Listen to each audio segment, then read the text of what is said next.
Good evening, everyone, and welcome to the Malik Melodies Chip and Film Series number 2, where we are presenting tonight the documentary, or we have presented anyway, the documentary Black Men in White Coats. And we're so thankful that you're able to join us this evening. And I am now, without further ado, going to turn the program over to our moderator and our hostess, Ms. Anita Gillespie-Wallace. And also, before we start, we'd ask everyone to remain on mute, except for our panelists. And we, again, thank you for being with us tonight. Feel free to ask your questions in the chat, and we will also post additional information and resources for you throughout the evening as well. So again, thank you. And we look forward to hearing your feedback after the presentation and their panel discussion. One other housekeeping note, for those of you who may have had difficulty getting into the documentary this evening, please know it will be available until 5 p.m. tomorrow. So you have a chance to see it again or share it with others and with your code, okay? So thank you, Anita, it's all yours.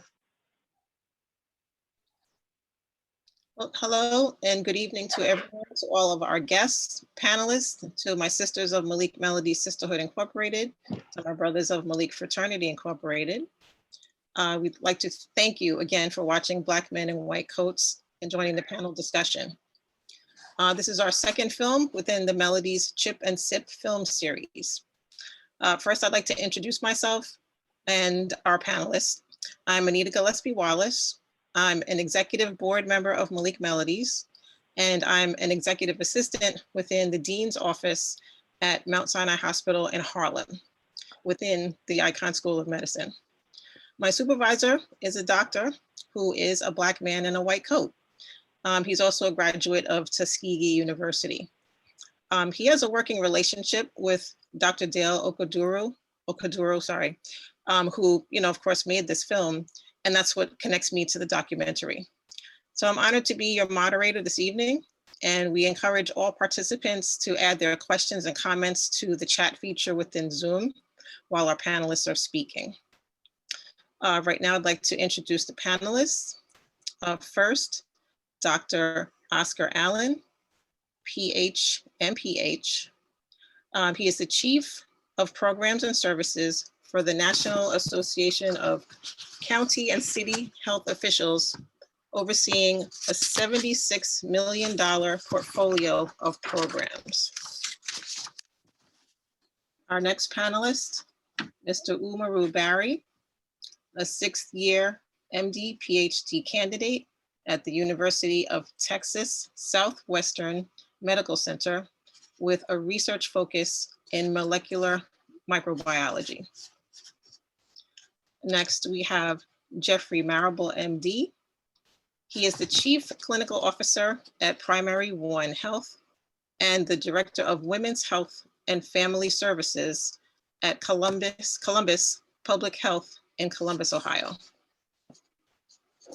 And last but not least, we have Dr. Brandon Small, DPT. He is a doctor of physical therapy, and he's currently studying for the board exam and is a member of the American Physical Therapy Association. For our panel discussion, I'm ready to throw out the first question. Okay, 1 second. Okay. Okay, I don't seem to have Dr. Marable.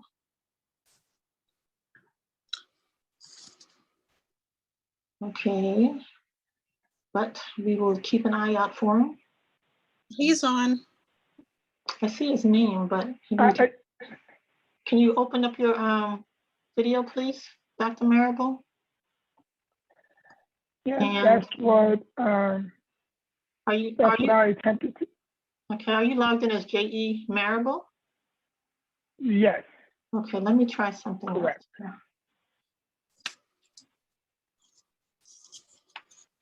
Oh no, I don't want to do that. Okay, well, we're going to work to try to get you in video-wise, so just bear with us and we'll allow Anita to continue, but please keep your mic open, Dr. Marable. Thank you. Sure will. Okay, for our first question, I'm actually directing that to both the panelists and all our participants.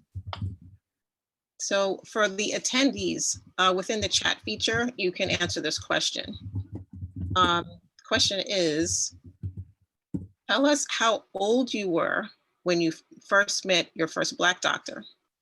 And also how many Black doctors or how many doctors of color have you met over your lifetime?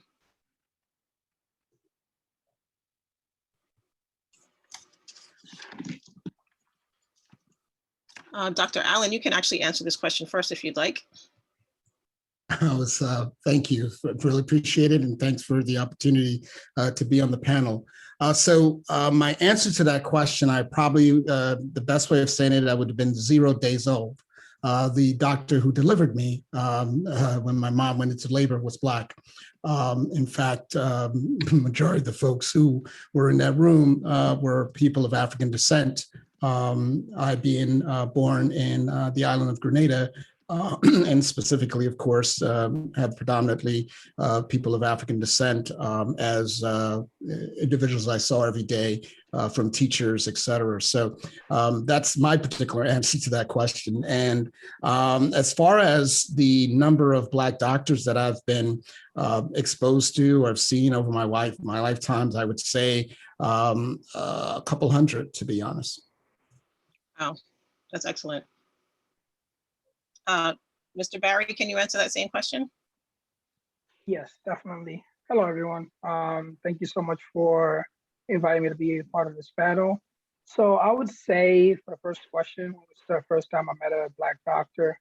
So it was actually during my interviews for medical school, so 2016. So I had to interview to actually see my first medical doctor.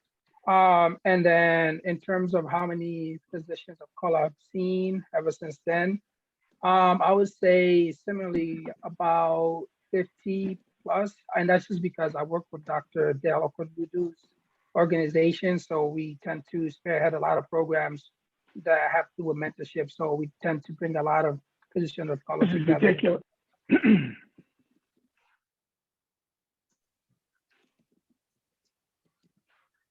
Okay, thank you. Next, Dr. Marable, can you answer that same question? Sure can. And I'm sorry with the technical difficulties with respect to the video. So to answer your question, you know, I met a lot of doctors growing up, but not in a formal way. I mean, it was very distant, just me recognizing that that person was a doctor and that person was going to take care of me, and that was it. I would have to say the first time that I met a doctor in a formal way, believe it or not, wasn't until medical school. There was a person by the name of Dr. Anthony Clemenzor. He was the Associate Dean of Minority Affairs and our advisor to the National Medical Association. And he was the first person that really opened my eyes to what it's like being a physician and in this profession that we call medicine. So I would say it wasn't until medical school that I really had that first interaction. Okay, thank you. And Dr. Small, same question. Yes, and thank you again for having me, and thank you. It's a pleasure being here. I would say my first time was in high school. Must have been around 15 or 16, and that's when I was involved in an internship in my high school that was promoting more exposure to health and science careers for students in the Bronx and Harlem area. And yeah, it was a very good experience. It was through an internship in which I went to Columbia Presbyterian Hospital, and I met a doctor by the name of Karen Bell, who was a neurologist who was involved with clinical trials, working with patients who had dementia. And that was it was a big eye opener for me. I'd never worked with anyone in the healthcare field, like, you know, who looked like me, and it was so impactful that even after the internship ended, I continued to volunteer out of my own volition for quite a period of time. Nice, thank you. Of course. Again, for the panelists, I'm going to question 2, Were you always interested in medicine? And if not, what was the catalyst that motivated you? And I'm going to start with Dr. Small. So this has always been a very interesting question because the answer to that is like I was probably too young to remember. I was, as my family describes it, I was the kid who was always very interested in like the idea of health or like that look of being a doctor. I made like bandage wraps out of like tissue paper and paper towels when family members were, they got like a cut or a scratch. I was always interested in medical shows growing up. It was just something that was very inspiring in terms of the look. Just something very inspiring in terms of the look.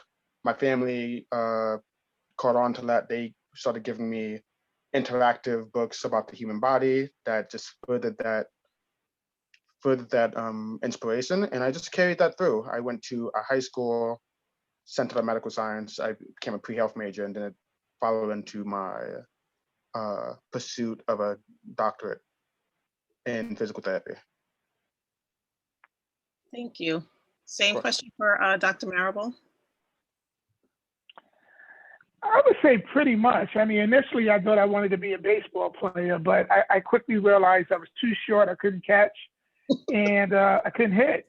So that changed my opinion very quickly. But certainly by high school, I was pretty certain I wanted to go into the field of medicine. I wanted to help other people. I had a keen insight as to what I knew medicine should not be, and that was based on experience that I had growing up and with my family. So by high school, I was pretty certain that I was going to pursue a career in medicine. All right, thank you. And Mr. Barrie, same question. So I think for me, it was definitely way later on. It was the sophomore year of undergrad. Starting with undergrad, I was actually doing business. So I was doing accounting. But soon I realized I don't like working with numbers as much as I thought.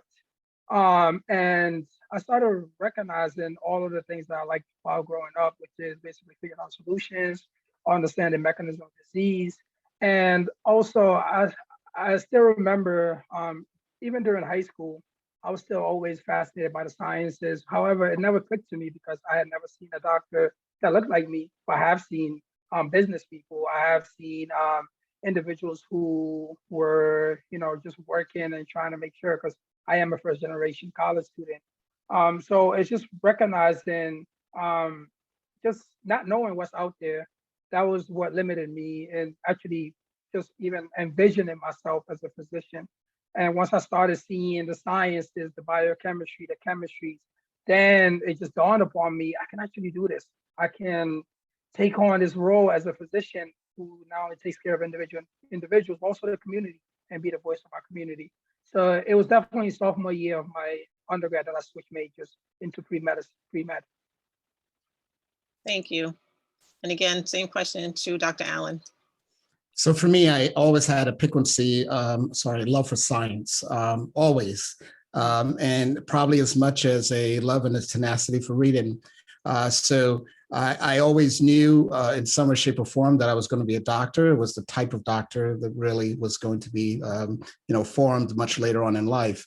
But I had always had this kind of path of both knowledge that that's where I was going to be intellectually. That's where I was, inspired. I'm thinking back now that you asked the question that I remember going with my mom when she had her, when my younger sister was, she was still pregnant, my younger sister, and I would be asking the doctors questions about what's happening, and watching scientific documentaries or things like that. So I've always had this great curiosity around science, and had a significant foundation that I was going to be a scientist no matter what. So I think that's really what I continued in that pathway to adulthood. Thank you. All right, I'm going to move on to question 3. For the panelists, can you name the programs or organizations that helped you get into med school? And are you currently involved with any programs or organizations that aid in networking, support, or diversity in mentoring? I will start with Mr. Barrie. Definitely. So I think for me, it wasn't a specific program. Like my life, I think I just stumbled upon the right opportunities, honestly speaking. It wasn't something very specific. It was as soon as I decided to change my majors to pre-med, I started just seeing programs, not only Googling them, but also trying to figure out what's next for me. So I would say for those interested in pre-med, there's also like the summer research programs. So that's how I started. Sorry. That's how I started. With the summer, sorry, someone. So I started with the summer research programs, but for those in New York or the New York area, there's also the C-STEP program, which is the Collegiate Science and Technology programs, which help individuals to get into, the STEM field. Those are amazing programs because they will connect you to other networks. There's also, if you're an EOP or HEOP, there's those programs that help you really well as well. So I was lucky myself, I was an EOP student. Among others, I would say is the mentorship that really, really actually helped me become a competitive applicant for MD PhD. And I think what's noteworthy is all of us here are actually doing different things. We all are attaining or attained different degrees. I'm trying to get an MD PhD, and that's a different path. Because PT is a different path, MD is a different path, Doctor of PhD is a different path.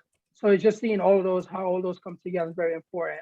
And in terms of mentorship right now, I do individual mentorship. So I sit down with individuals who are interested in pre-med and actually mentor them. And I also work with Dr. Okurudu's organization. He actually works at my medical center.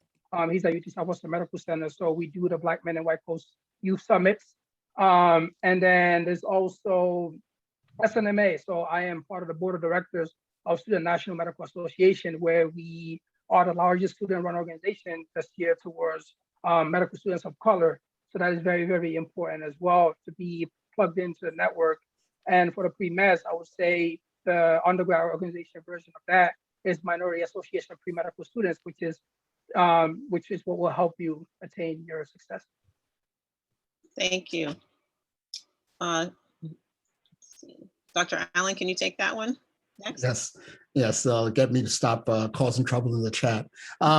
So one of the things I would say from a mentorship perspective, they had a couple influences, both from, I would say, grade school, to the extent there were several men and women who were teachers that really inspired success and excellence to that extent.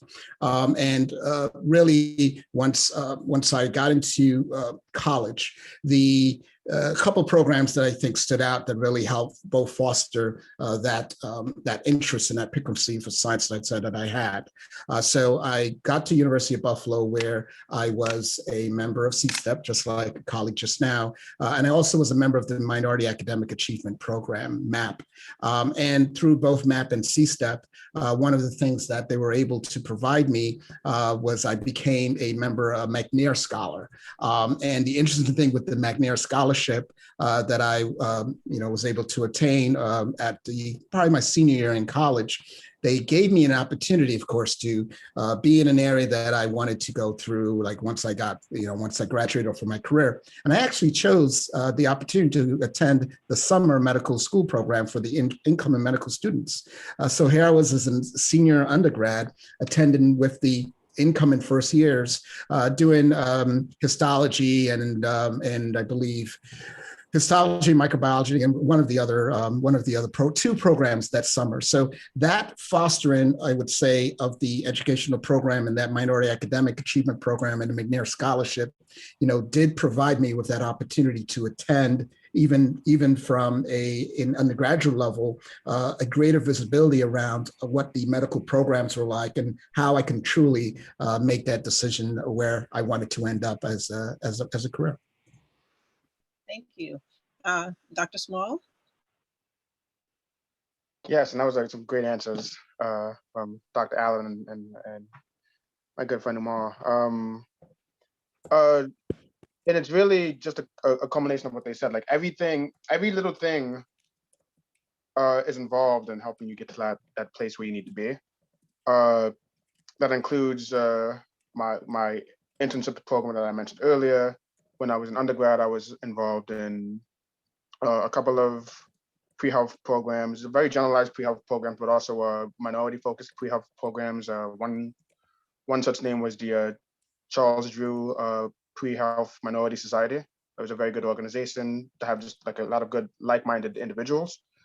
But the fact of the matter is, in terms of my profession and what I was looking for and what I was looking to get into, and seeking organizations that provided mentorship, that was I wouldn't say scarce, but it's not something that's not necessarily always thrown out to students, and that's one of like the biggest disparities and problems. And like that's, for an individual, speaking for myself and not trying to necessarily speak for everyone, being an individual who's the first in my family to graduate high school and to get into college, you're missing a lot of those resources that like many other individuals kind of have more readily. You're missing a lot of the background information.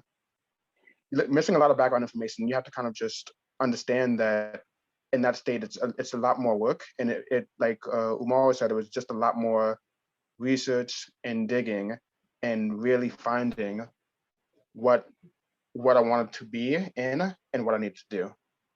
So that's just a little tidbit about what I generally think. I think there needs to be more readily available medical healthcare programs in general that just seek out students and give them that mentoring. In terms of what I'm involved with, I am involved in peer-to-peer mentoring, just personal mentoring. I'm also do mentoring through my doctorate program in Mercy College. I am a member of a program in Mercy College called the Mercy TPTs of Color, which not only provide mentorship, but also kind of was created in response to disparities in terms of exposure and information towards Black students, during the undergrad career and also in the grad career, as well as problems with misconduct. I was also involved in groups such as PTs of Color and the Physical Therapy International Service Foundation, both of which are programs that promote exposure of individuals of color in the healthcare field and also provides many community service outreach programs to underserved communities. Okay, thank you. Dr. Marable? Yes, and I will try and keep it brief for the sake of time. I think one of the panelists had mentioned earlier about the HEOP, the Higher Education Opportunity Program. I think that was very influential in a big way. I mean, for those who may not be familiar with HEOP, it's a program that allows high school students who may not necessarily ordinarily get into college on their grades alone. However, they've been recognized to have potential to do well in college. And just on the basis of that, on the basis of folks believing in them, they attend this extremely intense 6 to 8 week program throughout the summer to get them prepared and ready to face the challenges in college. So I was a counselor in the HEOP program that was led by Mr. Boatwright, Mr. Clive Harding, and Ms. Kay Milling. So I may be dating myself a little bit. And for those of you who went to CW Post, who went to CW Post at the time that I attended, who I'm talking about.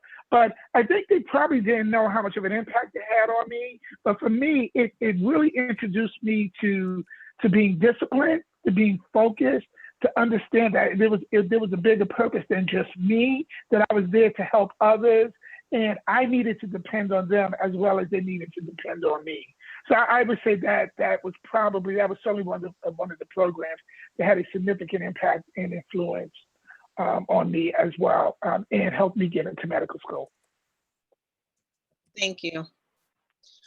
We kind of touched on this a little bit, and this might be slightly repetitive, but the question is, since we discussed a little bit about mentoring, how important is mentoring?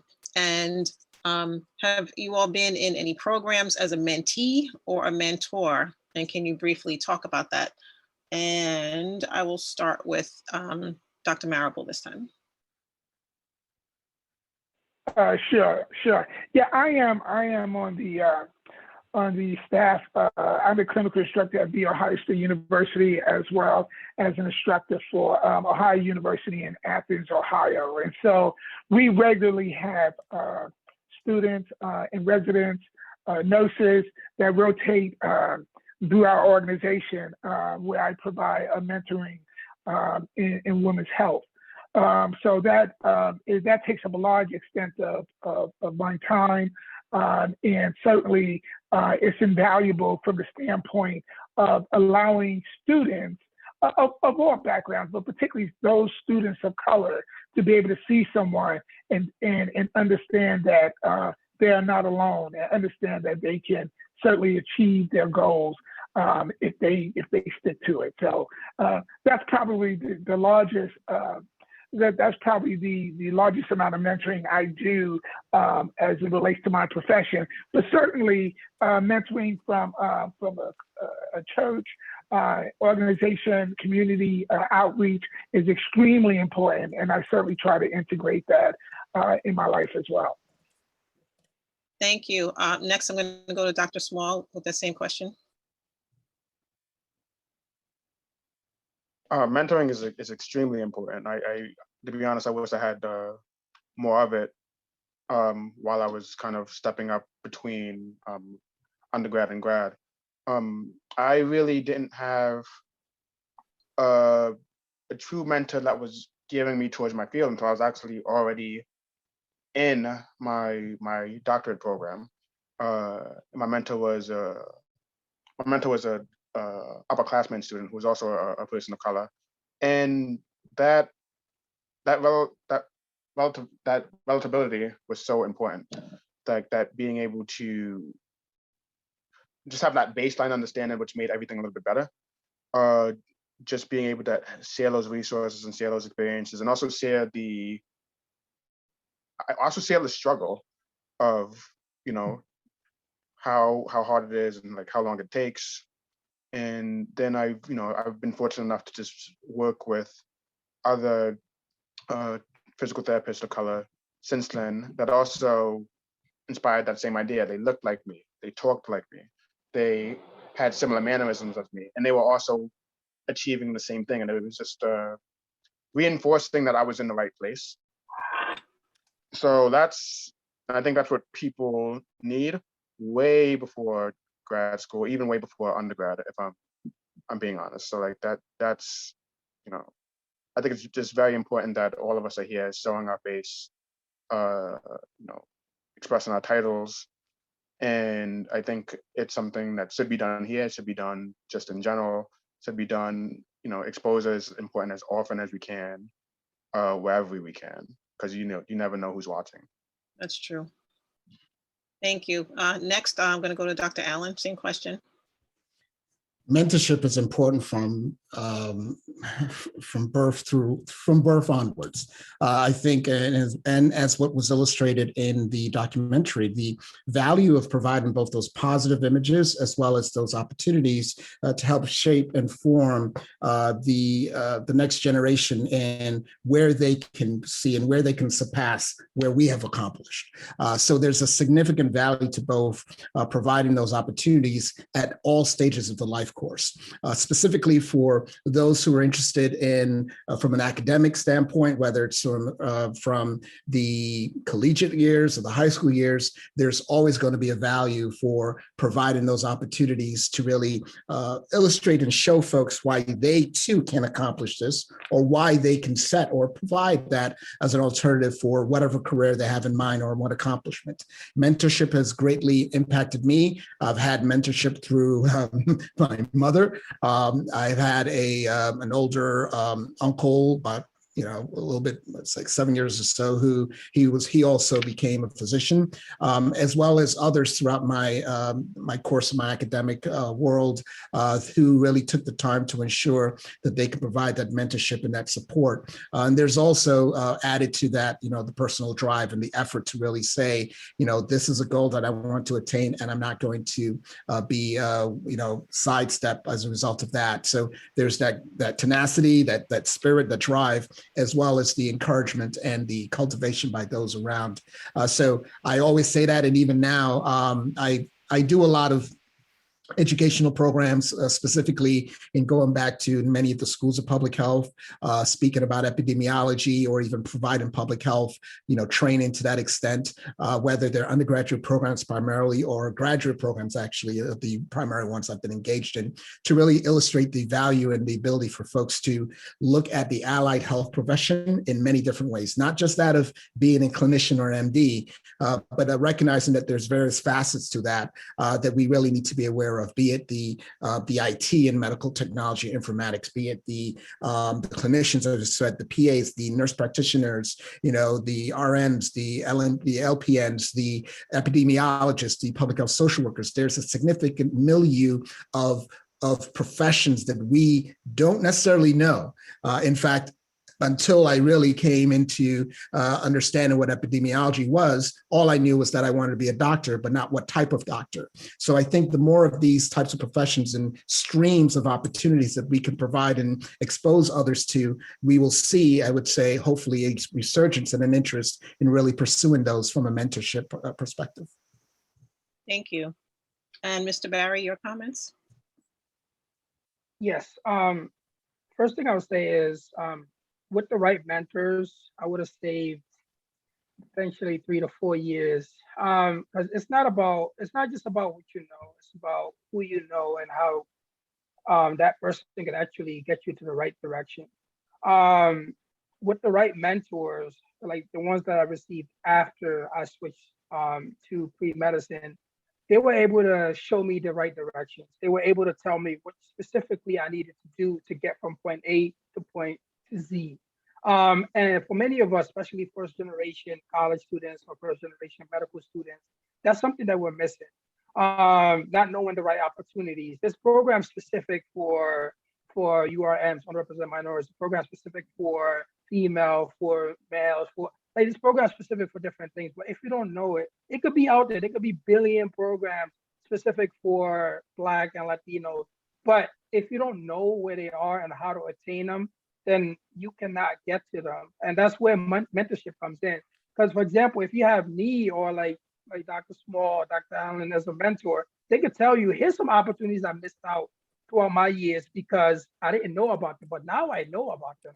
I can actually show you how to apply for these, and I can help you throughout the application process, knowing what you need to get into this. And that's where mentorship can help you out.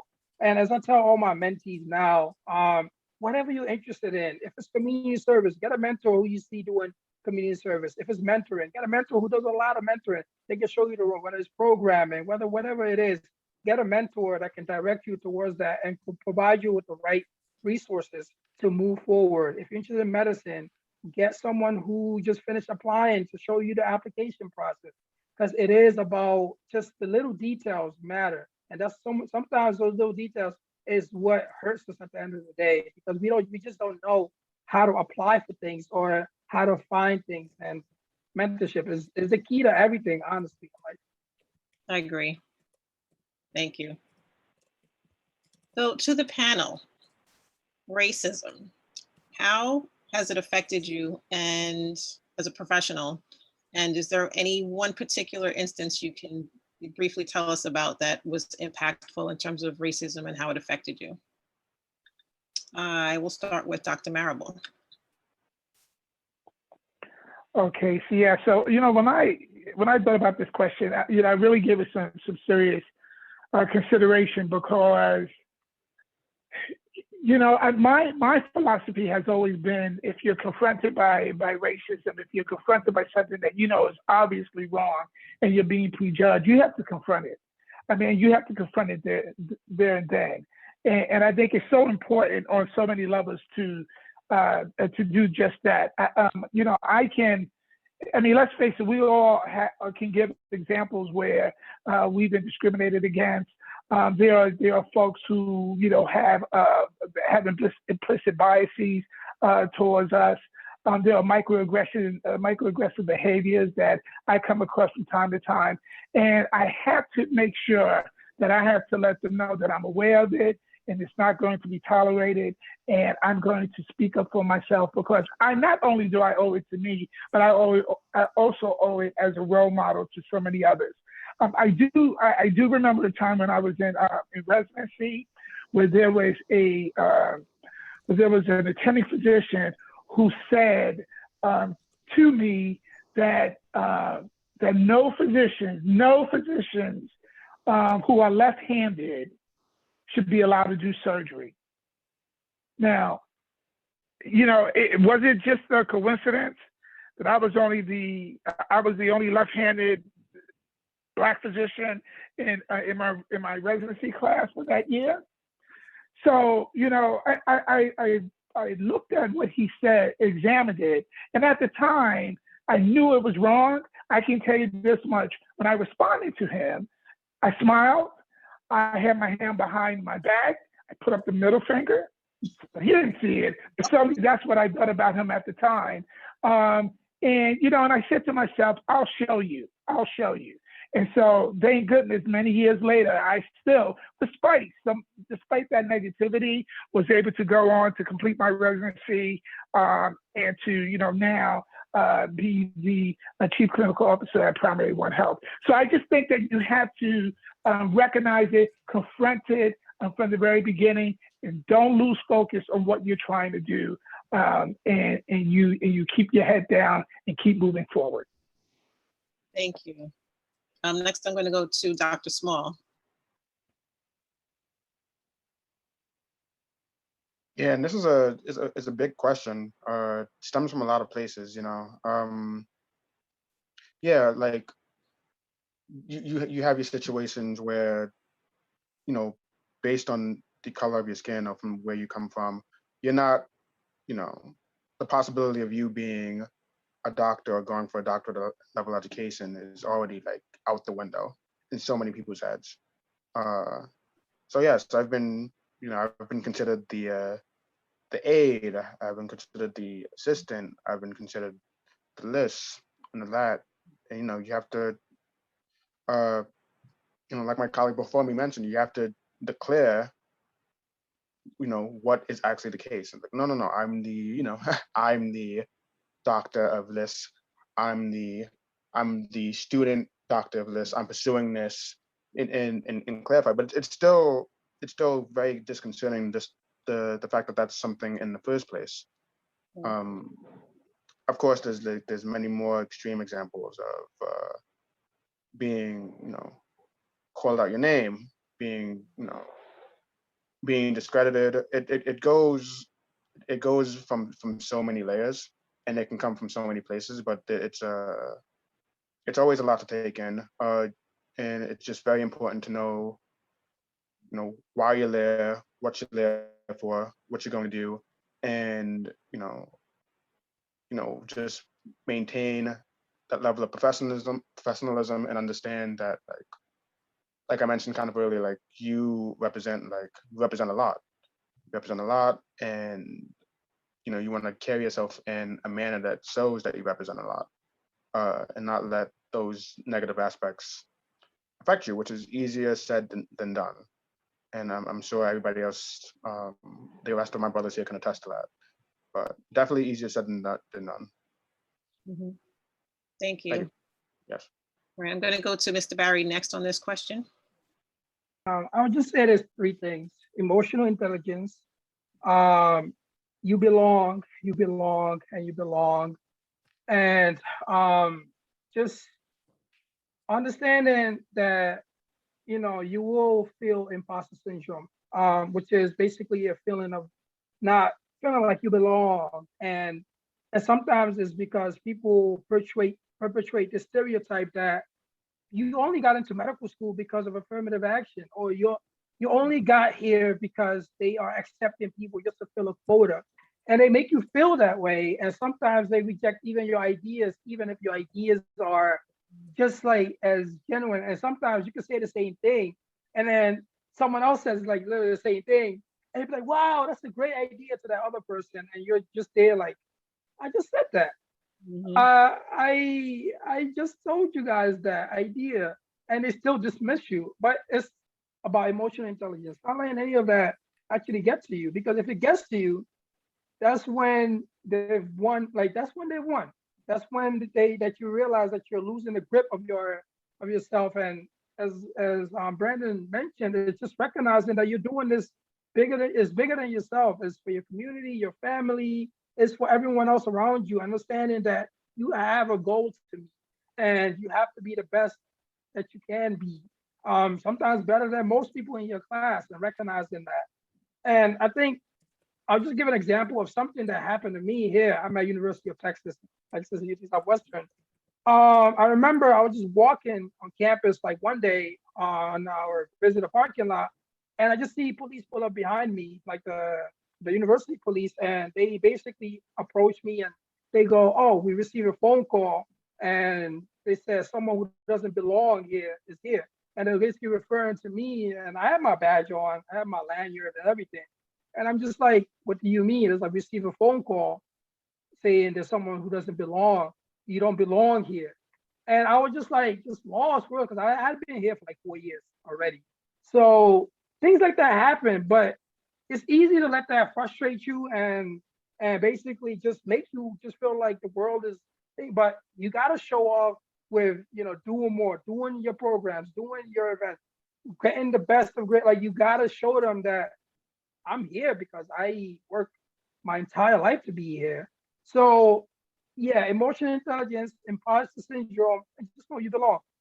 You belong, and surround yourself with people that see your value within whatever place you're in. Thank you. And last, Dr. Alleyne, on this question. Certainly. So I'm pausing because the answer really, even the question itself, illustrates why we as a people, especially people of color, oftentimes are asked to be more resilient or tasked to manage the issues of both institutional as well as directly in your face racism and discrimination. And it's always the ability for how not only do we build our resilience, but how do we manage and work through, and what are our coping mechanisms? I say that because we can all give several examples, and everyone in this particular audience as well, of confronting or being exposed or having to deal with racism. What I can say is that it's in how we provide ourselves with the necessary tools to permit us to both not internalize, but also recognize that we need to have our collective voice. We need to be able to say, this is a micro, macro, or just straight up aggression. This is racism, and I'm not going to not going to permit it. And oftentimes, if we are in a quote unquote subservient level, because it is our professor, or it is our advisor, or it is our, whatever, we tend to make the excuses. And I think it has a significant impact on our mental health, on our mental hygiene.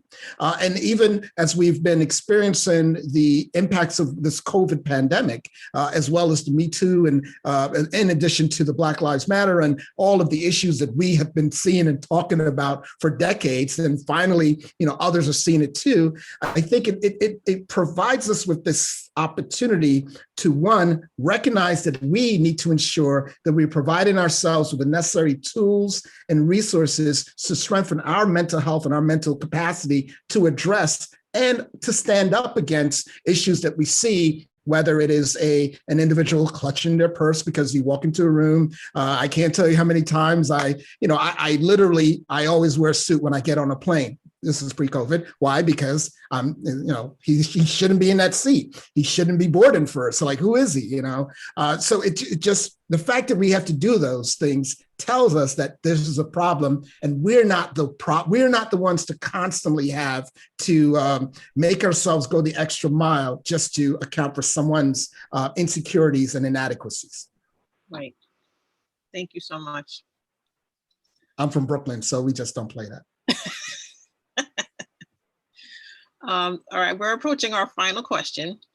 So panel, do you have a top 5 or your favorite list of tests or programs or books that you would recommend that can help prepare you to get into your profession? Let's see, I'll start with Dr. Alleyne. How do I know?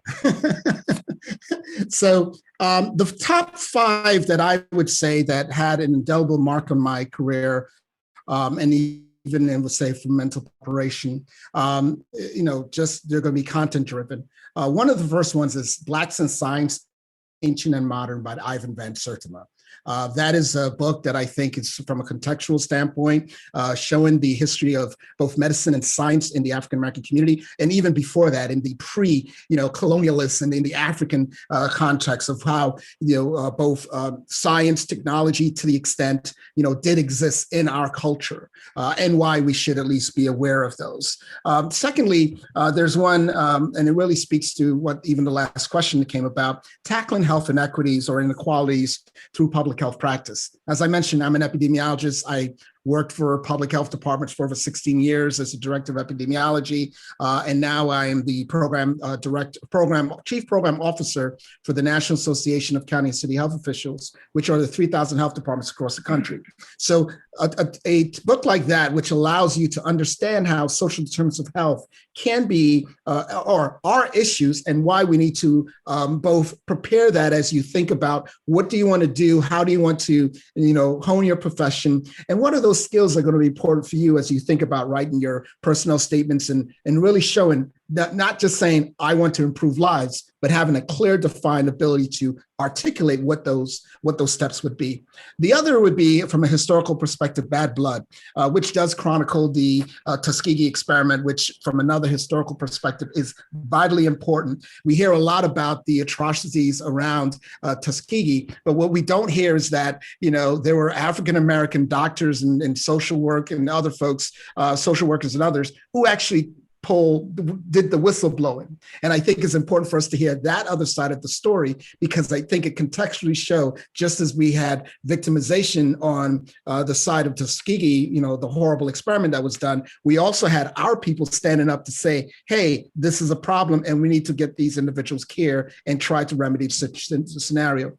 Another one is Epidemiology and the People's Health by Nancy Krieger. She's a well-known epidemiologist and really about social behavioral epidemiology. And I think those, because I'm going to say it, because I like the diseases, these things try to help you, in framing, if you are looking into the broader concept of not just the individual, as far as who do you heal, but the community and the public health lens. And I would say my last one is pretty much not public health or health related at all. It's a book by Patrice Mendoza-Somé called Secrecy, Ritual, and Healing, on ritualistic healing. And I think that in itself is much more from a perspective of understanding our cultural or aspects of our cultural roots, really tying in the goal of both ritual and secrecy, and to the extent how ritualistic healing is important to understand from our societal, when I say societal, our ancestral societal construct, which helps us as we navigate this modern particular world. Thank you. Next, I'm going to go to Dr. Marable. Okay, thank you. So, when I think about the number of resources that I think is important, as you pursue your journey and whatever you decide to, whatever area you decide to pursue, I think there are a number of things to keep in mind. So, in medicine specifically, for me, I think the National Medical Association is extremely important. This is a group of people that look like us, that get together to talk about some of the challenges, concerns that we face on a day-to-day basis. How can we improve not only ourselves from an academic standpoint, but how can we bring others along as well, and how can we begin to solve some of the problems that we face that are true and dear to us. So I think the NMA is a resource that I think that one should be involved with. certainly I think you need to participate, but not only on the local, but state and federal level as well. So your state medical society programs and organizations become extremely important, because you have to get involved if you truly want to impact what you are doing. And so I think that you can't shy away from it. You can't think that they're not significant, or that it doesn't matter if you're part of it or not. It truly does. And then I would say a big component of what I've learned over the years is that you have to be political.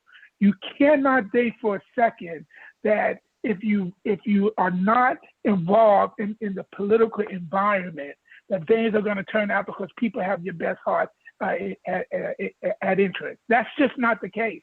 And we can see this even today with what's going on with voter registration in several states around the country. If you don't speak out, if you don't allow your voice to be heard, if you don't have a seat at the table.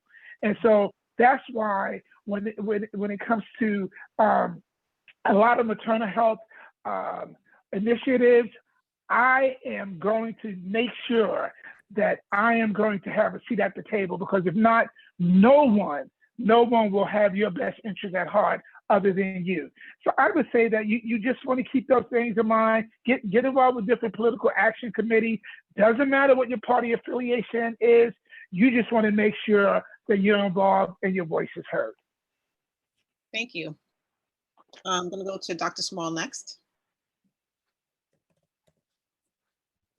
Yeah, there's a plethora of great resources. I'll try to be a bit general, but I know we'll probably be, speaking in terms of physical therapy a bit more, in terms of resources. But just to start, I don't know if anyone has actually gotten the chance to look at the website for Black Man and White Coach, which actually just has a great deal of information in itself, irrespective of the documentary, in terms of more like a ton of interviews, videos. They also offer a free ebook talking about the title of that one was Raising a Doctor. So many good resources, information on summits, information on how to host your own summit with an organization. I think that's just a very good resource, and I hope this documentary kind of pushes that website a bit more, so it's much more public knowledge. Everybody should just be taking a look at that one, to be honest. Speaking on the documentary, very moving. There was a lot of different aspects of it really broke down a lot of the issues as to why there's such a disparity. And the disparity is not just at the collegiate level. It starts from perceptions when we're born. So like resources that are needed are resources that show information of people looking like the resources of people looking like us becoming in that step. I don't know if anyone's familiar with the like books like The Pact, and I'm kind of delving more into actual stories, the Pact, Samson Davis, and I've gotten the opportunity to meet the three men who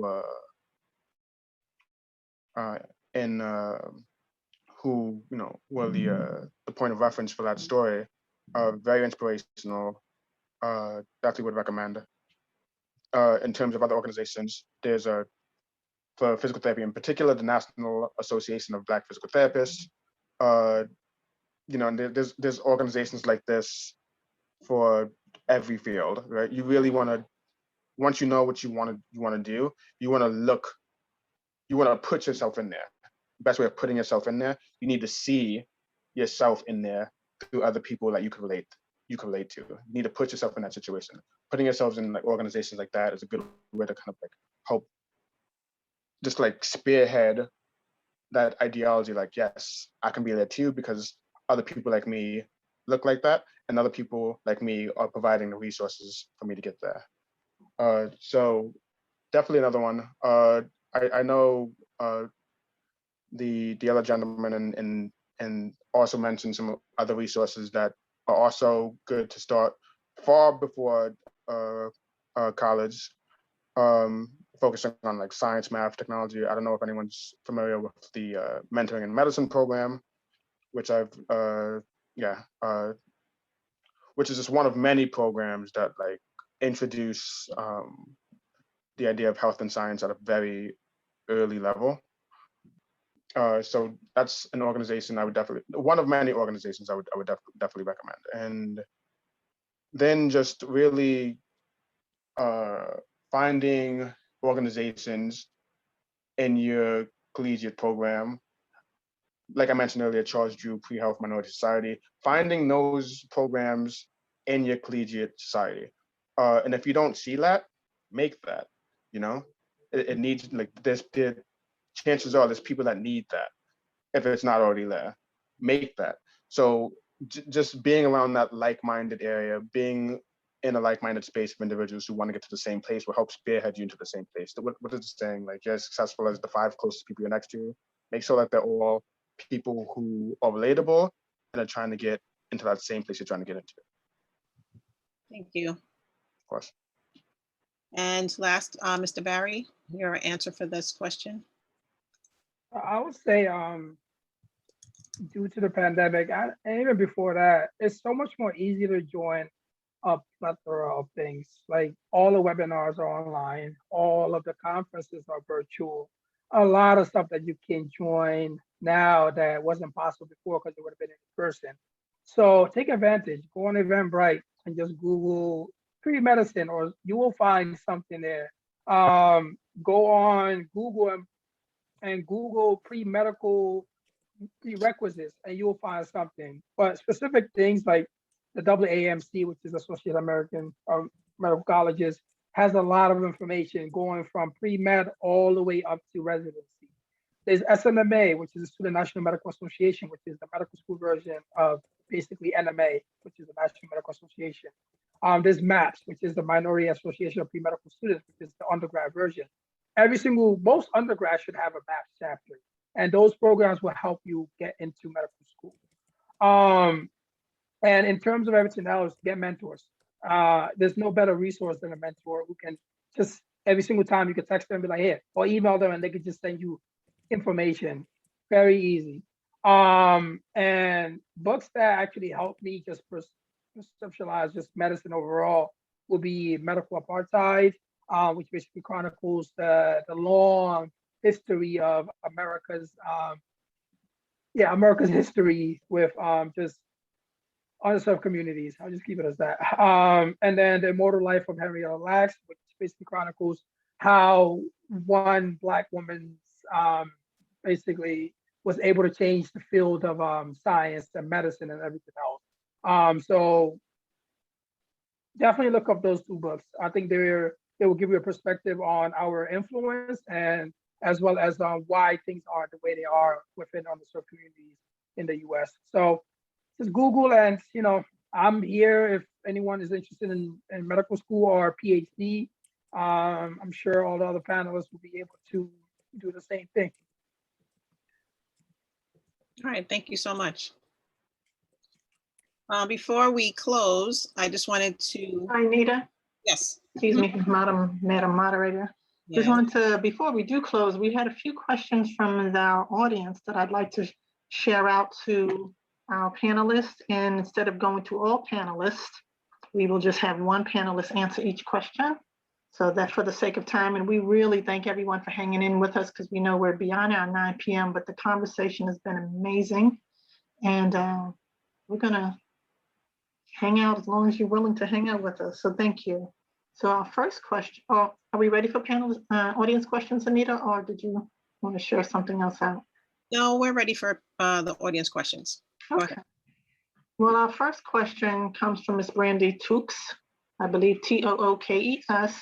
She was asking, is anyone aware of any mentoring programs in the DC, Maryland area?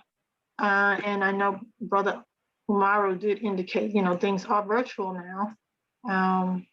But if someone has any specific mentoring programs or references to share, that would be great. Does anyone take that answer? So So in terms of those programs, whether you're interested in pre-med or you are in pre-med or in medical school, I would say the first step is look up what schools are around you. As I mentioned, like most of the undergraduate chapters, I know, for example, like University of Maryland would have a MAPS chapter, which is the Minority Association of Pre-Medical Students. So that chapter will run programs, events. They would most potentially have a mentorship program. They would have their own interactions with the medical schools around. So getting connected to those, usually if you find a school and you go to organizations within that school, there's an email there. Email them and they will get you connected. And you could do that anywhere you are. You will find a chapter there that's very connected to that. Or if you're interested in a national level, you could look up the National Medical Association and email us. And we will definitely try to connect you. We have a membership affairs, we have academic affairs committees, and all those committees are just was helping pre-medical students figure out what they want to do and also connecting you to other medical students. So that's the reason why I mentioned those two organizations, SNMA and MAPS, because those two will help you figure out what you can do to succeed next, and they will definitely put you in a mentorship, a formalized mentorship program. Great, thank you so much. And if you wouldn't mind putting that information in the chat, that would be awesome, because then we can share that out with everyone afterwards. Thank you. Our next question comes from Brittany Johnson. Oh, more as a statement, actually. She said, there is a great program for college students, the Summer Health Professions Education Program. It's free and it provides summer enrichment programs nationally. And we will put that back in the chat again. So thank you, Brittany, for that. And here it comes into the chat. And also, Lisa Rodriguez asks, student debt is a major roadblock. How did you handle this if you have any student debt? So, Dr. Marable. Yes.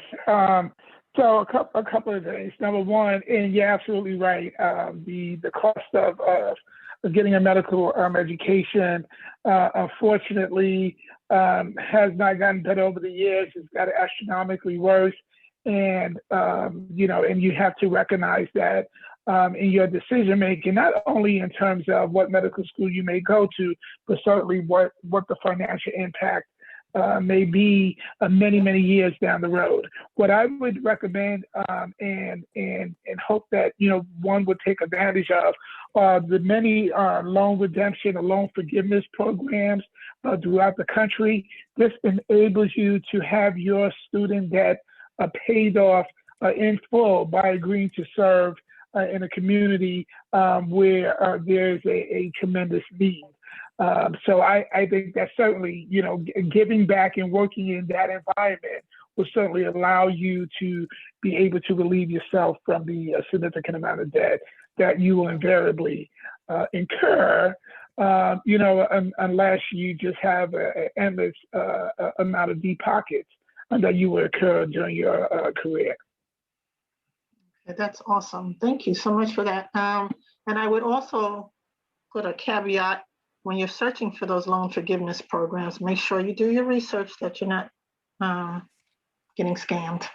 So if you have any specific programs that you all can share with us, doctors, regarding those loan forgiveness programs, that would be helpful as well.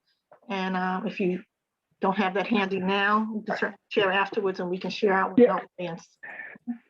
Yes, Sister Kim, I certainly do. The Health Resources Service Administration has a plethora of loan forgiveness programs that you can apply in a variety of specialties. And they will offer a forgiveness of as much as $25,000 a year for 3 years, and then you can reapply again for a second round. So there are a number of programs through HRSA that you can look at and see if it's applicable to you and apply. And I can certainly provide the link to the HRSA website. Oh, that would be awesome. Thank you so much. Sure, you're welcome. Yeah, because trying to type it all in is moving my fingers to a new level here tonight. So thank you. And we have a question here from Dr. Natalie Lillibah. She says, my brothers, is it more likely to see Black men from the Caribbean or outside of the US move into the medical field than a Black man from the United States? Dr. Alleyne, do you care to take that? I say it depends. In many cases, the confirmation bias would probably say yes. But it really does depend on the area, the institution, and also, where individuals fall. So what do I mean by that? I've seen in a number of the schools that I've attended that, or I've interacted with, that you tend to have a mix depending on if you're in the Northeast or if you're in the North, and then there's a significant, I would say, switch over in the South. When I went for my first semester at Morehouse School of Medicine, the majority of the students there were African-American and not necessarily, and the minority percentage were people who came from the continent or the Caribbean. So it depends on where you are. And I would say, especially depending on the particular program. But yes, it may seem, because of several, I would say, observations that we could probably see why they tends to be a greater percentage of individuals who are from non-US, based countries who tend to be into either these professions or gravitating to them in a much quicker fashion than, of course, the many of the the US born. But to be honest, I wouldn't say it's unilateral. I would not say it's unilateral across the country to that extent. Oh, I agree. Okay, great. Thank you so much for that. And our next question, and we also had a quote here too from Brother Mark Branker. And this is a kudos to all of you. Overwhelming success is the best revenge. So, continue to keep that in the forefront of your mind as you deal with life every day. So we thank you for all you do and what you do. But his question to you is, do you doctors feel that Black doctors pay more attention to or are better versed in Black specific medical issues than white doctors? And we'll start with Umaru Barrie, Mr. Barrie. We're going to ask everyone this question. Okay. So there's two layers to that. I think in medical school, we all learn the same thing. We learn the mechanisms of disease, the pathogenesis. But what's always missing is the social determinants of health. And that's something that either comes with experience or actively seeking it out, because you would always hear Blacks are more prone to this, Latinos are more prone to that. But one thing that's missing in medical education is understanding why, understanding how poverty can play a role, food deserts, one of your family members is incarcerated, how everything in your environment can play a role. And us coming from those type of environments, understanding, why someone may not be specifically paying attention to their hypertension, but more worried about, their job and things like that. It tends to lead us to, understanding why they may not be adhering to their medication and speaking to them in honest conversations. Because I know from my school, 90% of people here have either second generation doctors or their parents make at least $100,000+, and they've never, experienced some of those social determinants of health. And us experiencing that, I think does give us an advantage, not only speaking to our patients, hands-on, but also when someone sees you as a physician in training and you look like them, somehow it's just like that instant connection where you can talk about even more than if it's not like, if it doesn't instantly connect. And doctors are listeners. And if your patient is not speaking to you or like actually opening up clearly to you, you're just always going to have something missing that could have helped with diagnosing them or treating them. Okay, thank you. Dr. Small, your comment. Yes, and I tried to briefly answer this question in the chat, but to expound on it a bit more, there, like Umaru mentioned, there's a lot of programs in many colleges, many doctorate level organizations, mine included, that really do try to address that issue of understanding, dealing with different situations outside of the books. outside the books, really going into the idea of like different socioeconomic backgrounds, different areas. And I've been to a couple of those events, and there's still a very big disparity. And that's part of that disparity is also related to the setup of the lack of diversity in the cohort or in the school. In my cohort, I'm one of 3 Black students. And if you do the numbers, that's not representative. My cohort does not represent the actual representation of Black individuals or people of color in the United States. It's off, and this is happening in so many other places. And this can be seen in a lack of understanding of that socioeconomic background. Kind of like Umaru was saying, it's not taking into account that risk factors is not just a skin tone thing. It's an area thing. It's a money thing.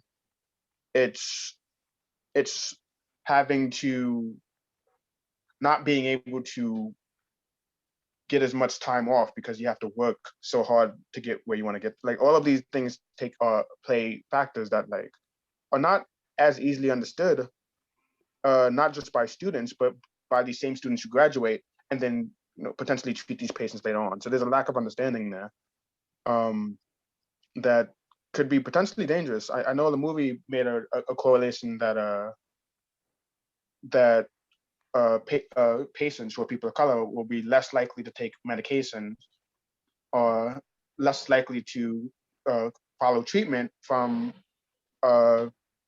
physicians who were not also people of color. But there's also a correlation that physicians who are not persons of color are less likely to provide said treatment to individuals who are persons of color. And that's also a big disparity. And I've seen physical example of that. And that, like Umar was saying, that personal connection is not just important on the patient side to be able to actually take in the information that you're saying, but also on the clinician side to properly understand what's going on. And I think the missing link there is that we need more of us. We need more of us in these fields, and we also need more understanding from people who are not us in this field. It's not just like, don't get me wrong, it's important that we get more persons of color in there, but we need to also take into account that the clinicians who are not persons of color, they need to learn this information. They can't slide in on not getting that information as well. They need to also know this information. Thank you so much. Of course. Yes, absolutely impactful. Dr. Alleyne? My answer is going to be controversial. Go for it. I'm going to say yes and no. And let me explain. Yes, in the sense that not only we recognize that clinicians or individuals of color who are in the medical field, we expect and we identify that there should be a greater degree of compassion, greater degree of understanding through the shared lived experience to both provide care and have better attention to the extent of recognizing whatever the issues that may, how does one do the patient exchange or the patient interview or the connectivity to that individual. And that's, individual in the sense of understanding the patient or the communities from where they come from. So there's that's the obvious yes. But here's where there's the obvious no. As was illustrated in the documentary, there was a period of time when there were about four gentlemen who were on a panel in a room, and they came from different walks of life. The point that I'm making with the no, we're not monolithic. Not everyone is going to have the same lived experience. Not everyone's going to have the exposure or the potentiality of saying, well, I came out of an inner city, or I came out of a rural community, or I came out of a suburban community, or I came out of a continental or island perspective. So recognizing that we are not monolithic. So the assumptions that sometimes we make that everyone is going to get us, especially if they have the same phenotypic, the same skin tone, doesn't necessarily mean that that's the case. And the other side of the no is very simple. As forgive me again, I told y'all I'm from Brooklyn. Some people are just jerks. I have been in front of clinicians who are Black, and they're jerks. And they treat individuals, especially individuals of color, probably with a worse bedside manner than you would anticipate from someone who's not a person of color. Now, granted, that is not the norm. I'm not saying that everyone does that, but you can run into that scenario just based on the personality, which dovetails into the third aspect of my answer, in the sense that we also recognize that there are generational shifts in how we interface with our clinical practices and our clinical professionals, right? Our grandparents' generation was, you believe everything the doctor says because the doctor is God. We, in our generation, and a little bit afterwards, are just like, no, we know what our health is. We know what our concerns are. So now we want to make sure that there's a conversation to have a better understanding and a better ownership of our health, at least in the perspective to knowing that, yes, you are the doctor. Yes, you did all this great work. Yes, you are skilled in your profession, but I also know me. And this is not one where you walk into the room and you are God. So I say that in the context, as I said, it's going to be controversial, but just from the perspective of understanding, when we look at things, we also have to look at the lens of reality, and understanding that oftentimes we can get to these by the interpersonal conversation and the relationships that we develop in those encounters. Absolutely. Well, it may be controversial. Facts are facts. It is what it is. So, being able to put it out on the forefront, lay it out on the table, it gives everybody a new perspective to be able to handle things, deal with things. And so we thank you for that perspective and your depth of knowledge.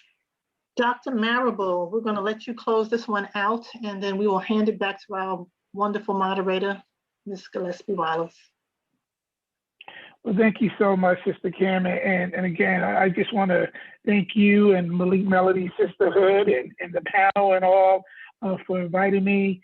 Certainly the pleasure was mine. And I hope we all get an opportunity to do this more often. I don't think it happens enough, and certainly not to this extent. So thank you. So a couple of things. Number one is, a lot of us come from very humble beginnings and backgrounds. I know I surely did. And all of those experiences are unique to us, maybe unique, but in the same sense, they're not. They're very common. And so we bring those common shared experiences to everything that we do, including our professional life. So I say that for this reason.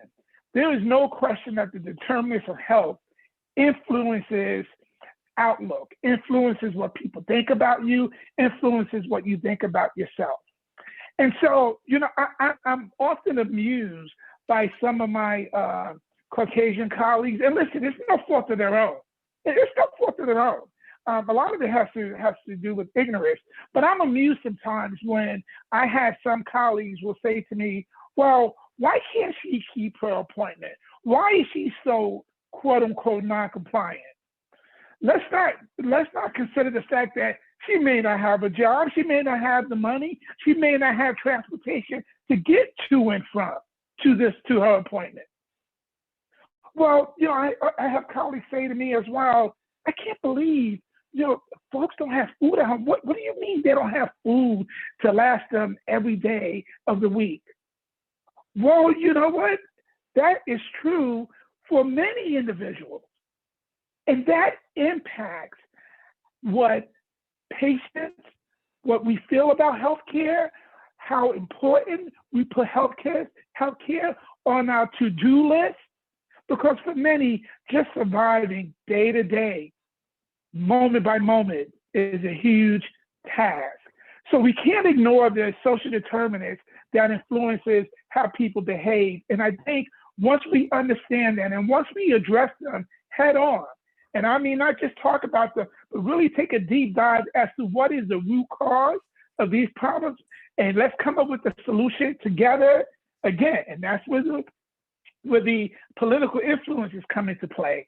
And get folks to listen, then I think we certainly can make a difference in terms of outcome. But no, it's something that I think about all the time, and it's something that I'm constantly working on to try and make a difference.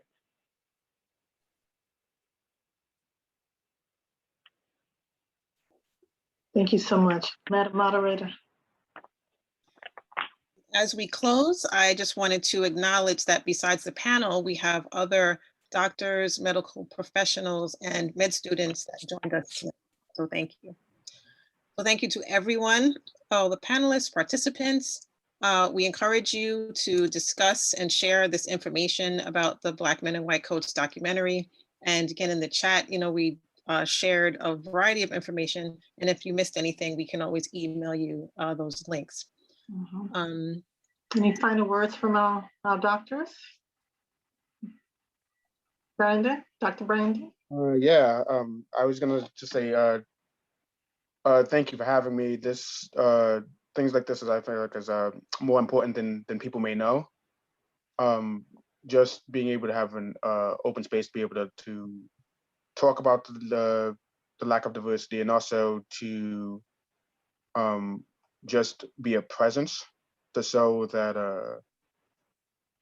this is a thing that is possible. And I think that's just the big thing. We need more. We just need more pushes like this in general. I feel like we're starting. Overall, I'm not gonna take too much time, but we are starting a bit of a backlog in terms of like information and like methods of how we can kind of get this get things up and going in terms of like kind of fixing this problem. So anything helps.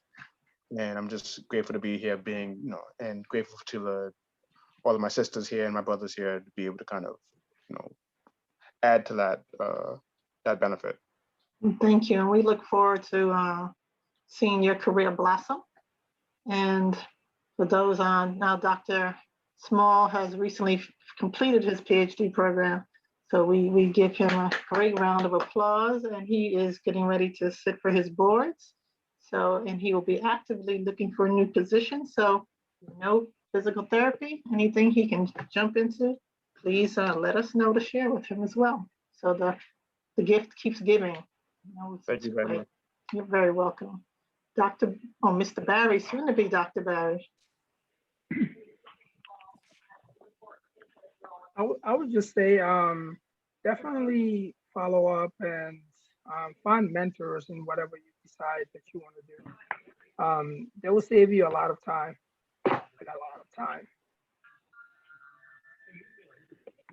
Okay, great. Thank you. And in from the chat, Dr. Lillavois, she is inviting all our panelists to be part of TEDx Deer Park Talk. She is a curator of TEDx. So more to follow. Please, we'll see you in your email about that. Thank you. And Dr. Marable? No, I really don't have much to add. Again, I just want to thank everyone for hanging in there and being a part of this discussion. Again, like I said, hopefully we can continue to have these discussions on so many different levels. And I wish everyone a good night and stay safe and be well. Thank you so much. And Dr. Alleyne, then followed by Ms. Gillespie-Wallace. Thank you. Once again, appreciate the opportunity to be with you all this evening. I hope this was an insightful exchange. What I would like to say, especially with those who are in the audience who are maybe in health professionals or interested in, or in some way, shape, or form advancing through their early careers or wherever they stand, I will always make a pitch for getting into public health. And I say this because, yes, there's a primary care, there's clinical care.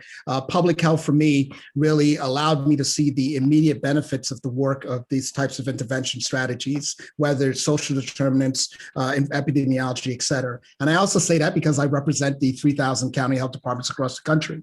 And more specifically, as we think about where we stand now, both what we learned in our exchange today from the documentary and where we sit within the construct of this last year of this COVID-19 response, reaction, and where we're looking to get out of the fence or get out of the tunnel, I should say. We have a unique opportunity in the health professions to make our mark, both as far as entry and as far as providing that understanding, that visibility in what we can bring to the table. There are several positions that are available. There are several opportunities that you can actually gain either through internships or even through paid positions that allows you to both hone your skills and be able to implement several of the techniques that were discussed and the strategies that were identified and the focus on the improvement in our community and public health. As we know, we recognize who were the individuals that continue to be at risk, our people, who are the individuals that still are at a disproportionate or vulnerable position in respect to even getting vaccines or getting the care that's necessary or dealing with the long-term, as well as the social, behavioral, and mental health concerns that we know is coming behind us, our people. So it is now is a clarion cry, a rallying opportunity for us to say, this is where Robert reached the mode. We need to get up and jump in feet first to ensure that we are part of that line of defense in the protection of our people and our communities and improving the health of our population. Thank you. Thank you. And doctors, if you care to put your contact information in the chat, that would be great. That everyone would love to speak to everyone. So thank you. Ms. Anita. I wanted to give a thank you shout out to Dr. Dale Okorodudu for just making the documentary and being the founder of Black Men in White Coats. It's such an important thing that needs to happen and be discussed and addressed. And I encourage all of you to stay in touch with Malik Melodies so you know what's happening with our upcoming events and activities and initiatives. Mm-hmm. So thank you so much to everyone for participating. It was great to see and hear all of you. And I hope everyone will just stay safe, and have a good night. Great, and keep your eyes out for our next film series in your email. Have a great night and a safe night, everyone. Bye-bye.